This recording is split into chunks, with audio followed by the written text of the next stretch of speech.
الحمد لله بكرة واصلة والصلاة والسلام على محمد وآله وأصحابه سلام جميلا أما بعد.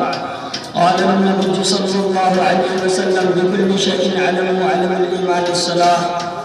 حضرات اس حاضر سراپا تقصیر میں آپ کے سامنے ایک مختصر سے حدیث پڑھی ہے جس کا ترجمہ یہ ہے.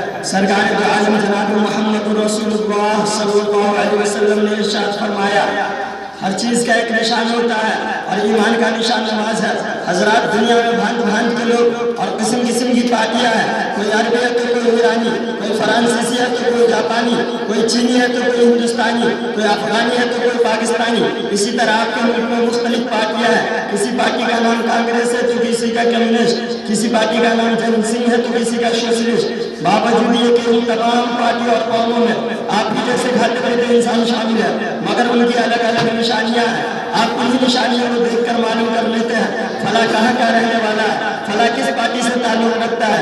یہ گفتگو ان چیزوں کے بارے میں جو ہماری نگاہوں سے گزرتی ہے, مگر کچھ چیز ایسی ہے جو ہماری نگاہوں سے نظر نہیں آتی, مگر ان کے کچھ نشانات ہوتے ہیں جن سے ان کے وجود کا پتہ چلتا ہے. مثال کے طور پر ہوا دکھائی نہیں دیتی, مگر ان کی کچھ نشانات ہیں جن سے ہم پہچان لیتے ہیں. پتیاں ہلتی ہے تو پتہ چل جاتا ہے کہ ہوا چل رہی ہے. آخر دعوانا الحمدللہ.